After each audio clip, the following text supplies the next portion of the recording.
Hello friends, today's topic is last 2 months preparation for the December 2024 CS exams. Yes guys, we are in the October month.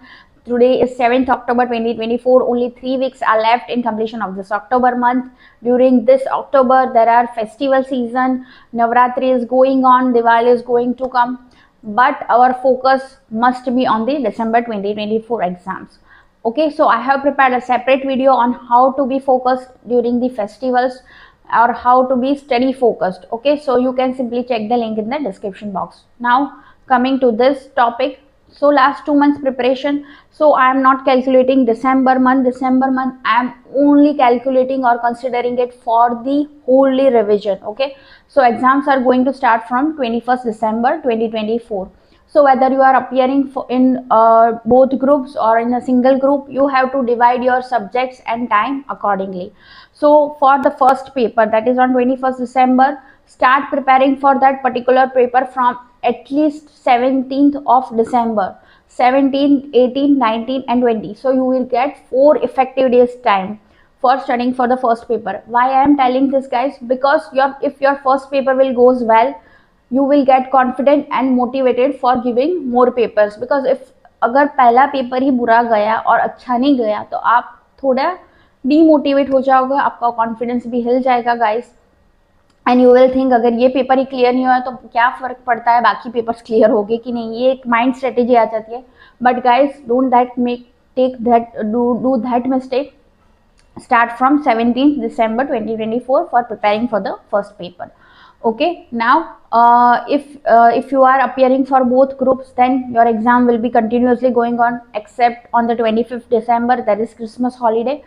अगर आप एक ही group दे रहे हैं, then you will get benefit. one paper one holiday, one paper one holiday, because ICSI has arranged the exams in such a way, group 1 group 2 group 1 group 2 ऐसे paper रखे हैं. तो ये आपको एक बेनिफिट होगा अगर एक ही ग्रुप दे रहे हैं. अगर बोथ ग्रुप दे रहे हैं तो भी कोई प्रॉब्लम नहीं guys, you have to prepare accordingly, divide your subjects in with in the timelines. और दिसंबर में सिर्फ और सिर्फ रिवीजन करना है. I am again focusing on the word revision. कोई न्यू चीज नहीं पढ़ना है, कुछ भी न्यू नहीं करना है आपको. सिर्फ what ever you have studied आपको दिसंबर में ऐसे ही पढ़ना है जैसे कल मेरा एग्जाम है. Because you will not get any gap during the exams. तो आपको ऐसे ही अपना टाइम टेबल सेट करना है और जो फर्स्ट पेपर है उसको आपको लास्ट में ही रखना है आपकी सीक्वेंस में. तो आपको वो 4 डेज आपको कंप्लीटली उसी फर्स्ट पेपर पे देने हैं. ओके, तो आपको ऐसे ही अरेंज करना है आपका टाइम टेबल, आपका सब्जेक्ट सीक्वेंस, कि फर्स्ट पेपर आपका लास्ट में आए. Okay, December is completely for revision. Now coming to November. So आपकी एग्जाम 21st दिसंबर से स्टार्ट हो रही है, करेक्ट? तो आपको 21st नवंबर से ऐसे ही आपको मूक पेपर्स देने हैं which are available free as well as paid versions in many websites और कोचिंग वेबसाइट्स इंस्टीट्यूट्स. सो आपको ऐसे ही प्रिपेयर करना है कि 21st नवंबर को आपका फर्स्ट पेपर है. जैसे आपकी एग्जाम 21st दिसंबर से है, आपको 21st नवंबर से ऐसे ही एग्जाम देनी है, ऐसे ही प्रिपेयर करना है और आपको मूक पेपर्स देना है. 3 आवर्स आपको एक सेपरेट रूम में बैठना है. आप चाहे तो लाइब्रेरी या कोई भी प्लेस चूज कर लो, पीसफुल प्लेस जहाँ पे आपको कोई डिस्टर्बेंस ना हो. 3 आवर्स विदाउट एनी ब्रेक आपको नोट पेन लेके बैठ जाना है और लिखना है सेम ऐसे ही जैसे आप एग्जाम में प्रिपेयर कर रहे हो. तो इससे क्या बेनिफिट्स हो गए? तो आपको एक मिल जाएगा माहौल कि ये माहौल में हमें देना है exam.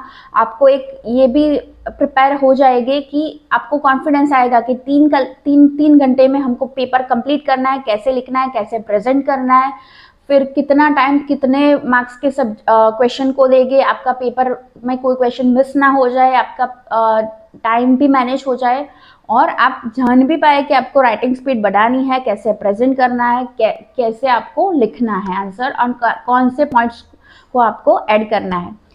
This will help you guys a lot. This will help you to boost your confidence. जब आप एग्जाम देंगे आप एक्चुअली फील करोगे कि yes, I have given mock papers. It has given me so much benefit. Okay, so don't miss that. You have to give at least 1 paper for 1 subject. 3 घंटे आपको देना ही देना है. This is must. Whether your preparation is done, कुछ बच गया है, ये नहीं हुआ, वो नहीं हुआ, सब छोड़ दो guys. You have to appear for this question paper and 3 घंटे बैठ के आपको लिखना ही है. Okay, so start from that 21st November. Okay, now before that, now this 20 days time, okay, of the नवंबर. उसको भी आपको डिवाइड करना है अपने सब्जेक्ट से, उसमें भी आपको रिवीजन ही करना है। अभी अक्टूबर में 3 वीक्स बचे हैं। अगर आपको लगता है आपका कोई इंपॉर्टेंट टॉपिक छूट गया है, you can give time to that, but divide your days with your subject guys. अगर आप डिवाइड नहीं करोगे तो आपका एक ही सब्जेक्ट में पूरा टाइम चला जाएगा, फिर आपको स्ट्रेस होगा, टेंशन होगा कि ये दूसरा सब्जेक्ट रह गया।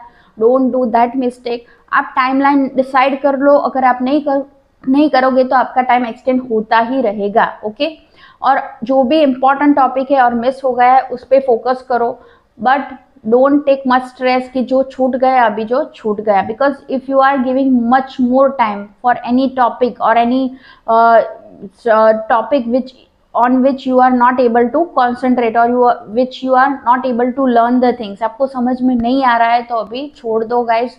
बट जो important topic है, basis on the past year papers suggested guideline answers, you will able to know कि ये important topic है, इसमें से तो question आएगा ही आएगा। जैसे amendments आ गया कोई new act में, तो वो सब आपको focus करना है because उसमें से question definitely आएगा। ओके, तो अभी आपका फोकस उसी पे होना चाहिए, इंपॉर्टेंट टॉपिक्स पे, बट एक ही टॉपिक पे ज़्यादा टाइम मत वेस्ट करो गाइस, बिकॉज उससे अदर टॉपिक्स छूट जाएगा और आपके पास एक ही सब्जेक्ट नहीं है, आपको सारे सब्जेक्ट को साथ में लेके चलना है। ओके, अक्टूबर को अभी ऐसे डिवाइड कर दो। अगर कुछ इंपॉर्टेंट टॉपिक छूट गया है तो उसको अक्टूबर में ही खत्म कर दो, नवंबर दिसंबर पे मत फोकस करो। और एग्जाम्स में तो please I request you, exams में कुछ भी नया मत पढ़ना, बिल्कुल मत पढ़ना during exams, because it will waste your time and demotivate a lot. Okay, I have prepared a separate video on how to stay focused on during the festival time, तो आप वो वीडियो देख लेना, 3-4 मिनट का ही video है।